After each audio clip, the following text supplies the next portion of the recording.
এদেশের আলেমদেরকে কাকে মামলা দেয়নি আপনি বলেন?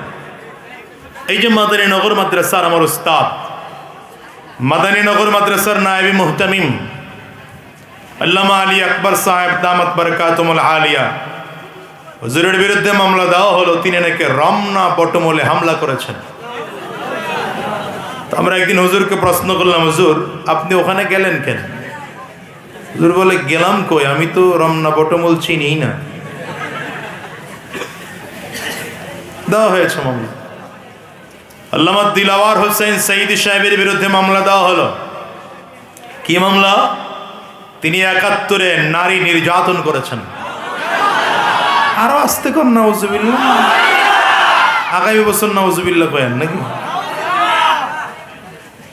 আল্লামা মামুনুল হক সাহেবের বিরুদ্ধে মামলা দেওয়া হলো।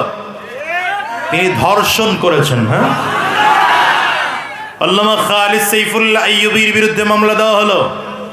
তিনি গুলিস্তানে ককটেল নিক্ষেপ করেছেন। কুয়াকাটার হুজুর মাওলানা হাফিজুর রহমান সিদ্দিকী সাহেবের বিরুদ্ধে মামলা দেওয়া হলো। তিনি নাকি এহসান গ্রুপের লক্ষ কোটি টাকা আত্মসাৎ করেছেন। পীর সাহেব চরমনাইয়ের বিরুদ্ধে মামলা দেওয়া হলো। তিনি নাকি 10,000 টাকার পকেট মারছেন।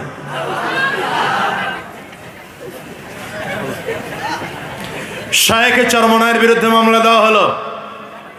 তিনি নাকি কোন এমপির ঘুষি দিয়া দাঁত ফালাই দিয়েছেন। আমি নগণ্য, আমার বিরুদ্ধে 2 মামলা। একটু আগে কথা বললাম, আগামী 3 তারিখে এক মামলার হাজিরা দিতে হবে। কি মামলা দেওয়া হলো? কার গাছ নাকি কেটে আমার বাড়ি নিয়ে আসছে।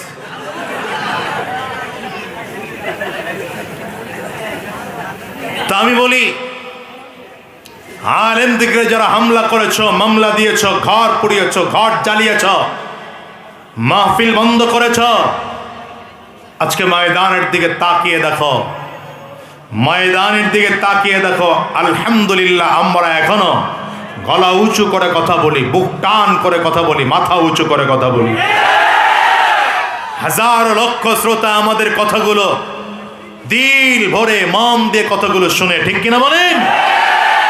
আর তোমরা যারা মামলা হামলা করেছ, তোমরা যারা মামলার হামলা করেছ, কলা পাতার বিছানায় ঘুমাইয়াও বাঁচতে পারো নাই।